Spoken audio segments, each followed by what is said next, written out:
10th के physics का chapter है तुम लोगों को लाइट पार्ट 30। ये उत्तल दर्पण में बने प्रतिबिंबों की स्थिति, प्रकृति और उनके आकार का वर्णन करे। इससे पहले वाला पार्ट में तुम लोगों को बतलाए थे उत्तल दर्पण में हमेशा कौन सा प्रतिबिंब बनता है? काल्पनिक प्रतिबिंब। बोले थे ना, वास्तविक प्रतिबिंब बनता ही नहीं है, पहली बात। दूसरी बात, वास्तविक प्रतिबिंब हमेशा उल्टा होता है, काल्पनिक प्रतिबिंब हमेशा सीधा होता है। इस पॉइंट को एकदम दिमाग में कंठस्थ कर लो। तो उत्तल दर्पण में 3 ही तरह की स्थिति होती है। अवतल दर्पण में जैसे हम लोग पढ़े हैं ना, ध्रुव पर कोई बिंब रखेंगे तो प्रतिबिंब कहाँ बनेगा, ध्रुव और फोकस के बीच रखेंगे तब कहाँ बनेगा, फिर फोकस पर रखो तब कहाँ बनेगा। मतलब 5-6 स्थिति होती है। इसमें मात्र 3 स्थिति होती है। बिंब को जब हम ध्रुव पर रखें तो प्रतिबिंब कहाँ बनेगा, जब बिंब को ध्रुव तथा अनंत के बीच रखेंगे तब प्रतिबिंब कहाँ बनेगा, और जब अनंत पर हो बिंब तब प्रतिबिंब कहाँ बनेगा। तो पहला पॉइंट देखो, ये पहला पॉइंट का चित्र है, समझा ना। बिंब की स्थिति जब ध्रुव पर हो बिंब, तो अवतल दर्पण, ये हो गया अवतल दर्पण। इसको किधर से कलई करेंगे तो सॉरी उत्तल दर्पण होगा, दाएं की बाएं से। ऐसे हाथ करते हो, डायरेक्शन बोलो आगे की ओर से। अब ये उत्तल दर्पण हो गया। मान लो MN उत्तल दर्पण है, इसका ये वक्रता केंद्र हो गया, ये हो गया पोल, ये वक्रता केंद्र, यहाँ पर हो गया बीच में फोकस। PC वक्रता त्रिज्या तो कहलाएगा ही, साथ में प्रिंसिपल एक्सिस, मुख्य अक्ष कहलाएगा। तो इसको हम लोग पीछे की ओर और आगे की ओर बढ़ा सकते हैं जहाँ तक चाहे। तो क्वेश्चन के अनुसार बिंब जब ध्रुव पर हो, तो ध्रुव तो ये है, इसका अर्थ हुआ बिल्कुल। अब ये उत्तल दर्पण कन्वेक्स मिरर में ध्रुव पर ही कोई पिन रखो, तो यहाँ पर एक शीशे की गोली सटा करके रख दो तब न ध्रुव पर आएगा जी। ये उत्तल दर्पण का मिडिल पॉइंट तुमको ध्रुव कहलाता है। ध्रुव पर जब कोई बिंब हो तो इसका अर्थ हुआ ध्रुव पर कहाँ रखोगे, ध्रुव पर बिल्कुल सटा करके रखोगे, तब इसका प्रतिबिंब दर्पण से सटा हुआ आगे की ओर, मतलब आगे की ओर ही सटा हुआ बनेगा। जैसे मान लो यही है दर्पण, तो सटा करके रखेंगे तो इसका प्रतिबिंब पीछे से सटा हुआ दिखलाई देगा। तो इसको हम लोग कैसे दिखलाते हैं, तो मान लो यहाँ पर कोई बिंब है यहीं पर, तो एक किरण हम लोग लेंगे, देखो ये CP, इस पर लंब होगा। वक्रता त्रिज्या दर्पण के सतह पर हमेशा लंब होता है। इसको पीछे की ओर बढ़ाएंगे, मान लो S तक बढ़ाएंगे, तो CS एक हो गया तुमको प्रिंसिपल एक्सिस। यहाँ पोल पर कोई वस्तु रखेंगे तो हम लोग दिखाएंगे जो किरण, यहाँ पर कोई वस्तु रखेंगे, बिंब रखेंगे, तो एक किरणें मान लो इधर से जाती है, आपतित किरणें, इसका परावर्तन कैसे होगा बोलो। परावर्तन के नियम के अनुसार है ना, ये हो गया आपतन कोण I, और आपतन कोण ये हो गया PS हो गया लंब, ये लंब हुआ तो PS भी लंब ही हुआ दर्पण पर। तो लंब के साथ परावर्तन कोण और आपतन कोण बराबर होगा। परावर्तन के नियम के अनुसार ये अगर 30 डिग्री होगा तो 30 डिग्री का कोण बना करके ही लौटेगा, यानी इस ढंग से लौटेगा ये परावर्तित किरण। ये कोण R जो होगा I बराबर R होगा, यानी I बराबर R होगा। एक किरण लेंगे, सीधे लंबवत किरण लेंगे, तो ये किरण जो वक्रता केंद्र की ओर जाती हुई प्रतीत होती है, परावर्तन के बाद पुनः अपने ही मार्ग से वापस लौट जाएगी। तो इसकी स्थिति लौटने में ऐसे होगी, अब ये परावर्तित किरणें और ये परावर्तित किरणें एक दूसरे को पोल के जस्ट आगे में, दर्पण से सटा हुआ आगे में एक दूसरे को काटती हुई प्रतीत होगी। इसीलिए जब बिंब ध्रुव पर हो तो प्रतिबिंब भी ध्रुव पर ही दर्पण के दूसरे ओर सटा हुआ दिखलाई देगा। बिंब और प्रतिबिंब एक दूसरे से सटा हुआ, अब बीच में दर्पण है, तो प्रतिबिंब कहाँ बनेगा? ध्रुवे पर बनेगा, उसको बनेगा ना। ध्रुव पर काल्पनिक में काटेगा। हाँ, काल्पनिक में देखो दर्पण की चौड़ाई बहुत कम, न्यून नहीं के बराबर होती है, तो एक दूसरे को जस्ट काटेगा जस्ट आगे में, और वो प्रतिबिंब या बिंब एक दूसरे से सटा हुआ प्रतीत होगा। तो प्रतिबिंब की स्थिति कहाँ होगी, कहाँ बनेगा? ध्रुव पर ही बनेगा। तो ये ध्रुव पर बनेगा, समझा। प्रतिबिंब की प्रकृति, जितना बड़ा बिंब है उतना ही बड़ा प्रतिबिंब बनेगा। क्योंकि काल्पनिक ढंग से काटेगा, इसमें तू फिगर में ढंग से नहीं बना सकते हो, क्योंकि बिंब और प्रतिबिंब जब सटा रहेगा तो पीछे की ओर ये जो परावर्तित किरण है इसको पीछे की ओर बढ़ाएंगे, ये परावर्तित किरण इसको थोड़ा सा पीछे की ओर बढ़ाएंगे तो ये एक दूसरे को काटते हुए प्रतीत होगा, आभास होगा। इसीलिए आभासी प्रतिबिंब बनेगा। आभासी यानी वर्चुअल प्रतिबिंब, तो प्रतिबिंब की प्रकृति हो जाएगा आभासी। आभासी मतलब काल्पनिक, और काल्पनिक प्रतिबिंब हमेशा सीधा होता है, तो आभासी बनेगा, सीधा बनेगा, होगा नहीं सी बात।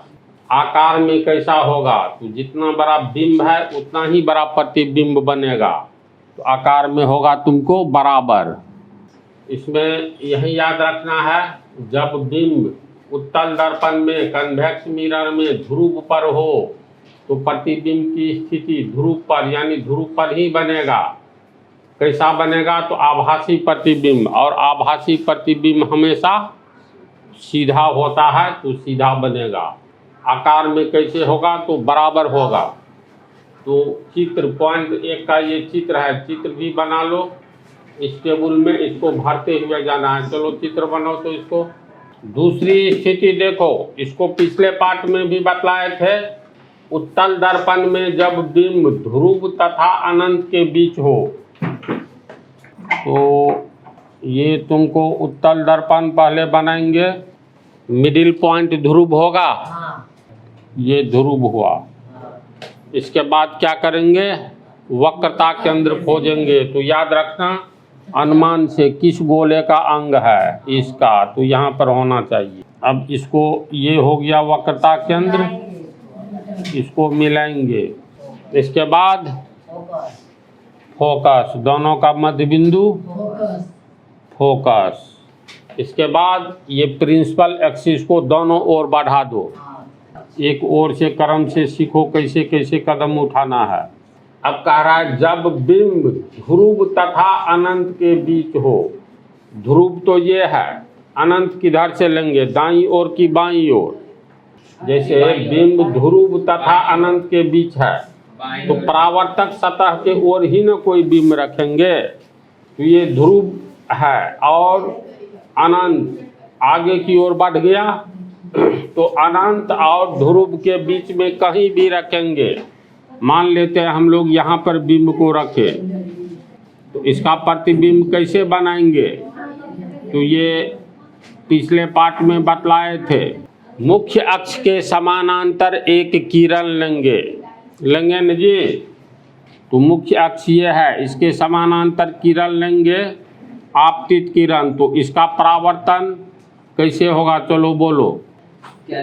उत्तल दर्पण में मुख्य अक्ष के समानांतर आने वाली आपतित किरण परावर्तन के बाद फोकस से आती हुई प्रतीत होती है। तो ये जो आपतन बिंदु है, परावर्तक सतह के जिस बिंदु पर किरण पड़ता है उसको आपतन बिंदु कहते हैं। तो आपतन बिंदु और फोकस को डॉट डॉट से मिला दो, तो इधर से आती हुई परावर्तित किरणें प्रतीत होगी। तो परावर्तित किरणें इसी सरल रेखा को ठीक पीछे की ओर बढ़ाओ, तो इस ओर परावर्तित होगी।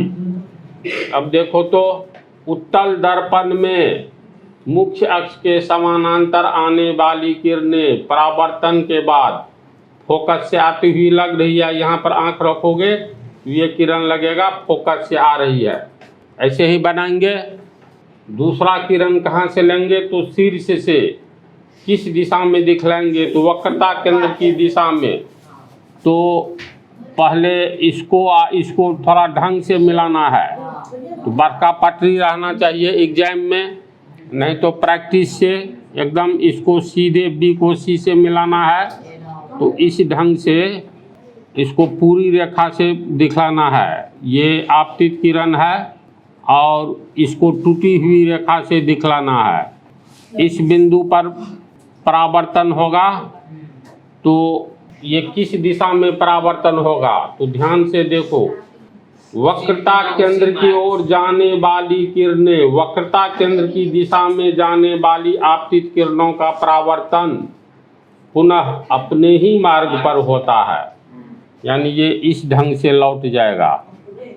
तो ये परावर्तित किरणें और ये परावर्तित किरणें पीछे की ओर बढ़ाए जाने पर एक दूसरे को जिस बिंदु पर काटता है, जैसे यहाँ काट रहा है, उसी बिंदु पर प्रतिबिंब बनता है। तो ऊपर वाला भाग का यहाँ बनेगा, नीचे वाला भाग का यहाँ से डॉट डॉट दिख लो यहाँ बनेगा। ये हो गया ए डैश, ऊपर वाला हो गया बी डैश। तो ये तो पिछले पार्ट में बतलाए ही थे। अब ध्यान से देखो, जब बिंब ध्रुव तथा अनंत के बीच हो, ध्रुव तथा अनंत के बीच में है ना, तो प्रतिबिंब कहाँ बनेगा? पोल और फोकस के बीच बनेगा। तो प्रतिबिंब की स्थिति कहाँ होगी? पोल एवं फोकस के बीच। तो पोल एवं फोकस के बीच प्रतिबिंब की स्थिति होगी। प्रतिबिंब की प्रकृति क्या होगी? प्रकृति का मतलब हुआ वास्तविक बनेगा कि काल्पनिक, उल्टा बनेगा कि सीधा। तो ये देखो काल्पनिक है, किरणों को बढ़ाए जाने पर एक दूसरे को काटता हुआ प्रतीत होता है। तो ये प्रतिबिंब काल्पनिक हो गया, यानी आभासी या काल्पनिक। तो काल्पनिक प्रतिबिंब हमेशा सीधा होता है, तो सीधा बनेगा। तो प्रतिबिंब की प्रकृति का अर्थ हुआ वास्तविक बनेगा कि काल्पनिक, उल्टा बनेगा कि सीधा। समझा? आकार यानी जितना बड़ा बिंब है उससे छोटा प्रतिबिंब बनेगा। तो आकार में प्रतिबिंब क्या होगा? छोटा होगा। तो ये छोटा होगा। तो पहले भी बतलाए हैं। तो कॉलम को भरते जाओ, इस चित्र को उतारो। पॉइंट 2 का चित्र हुआ। तीसरी स्थिति है बिंब जब अनंत पर हो। तो अनंत का क्या अर्थ हुआ? पोल और अनंत। जैसे देखो ये हो गया तुमको कन्वेक्स मिरर, मिडिल पॉइंट पोल। मान लेते हैं यहाँ वक्रता केंद्र है। वक्रता केंद्र अनुमान से देना, समझाना। ये मुख्य एक्सिस, प्रिंसिपल एक्सिस हो गया मुख्य अक्ष, मिडिल पॉइंट फोकस। स्थिति को देखो, बिंब की स्थिति कहाँ होनी चाहिए? अनंत पर। तो अनंत तो बहुत दूर होता है, इसलिए अनंत को नहीं दिखलाएंगे, बल्कि अनंत से आती हुई किरणों को दिखलाएंगे। तो वस्तु या बिंब अगर अनंत पर है तो वहाँ से आने वाली किरणें मुख्य अक्ष के समानांतर होगी।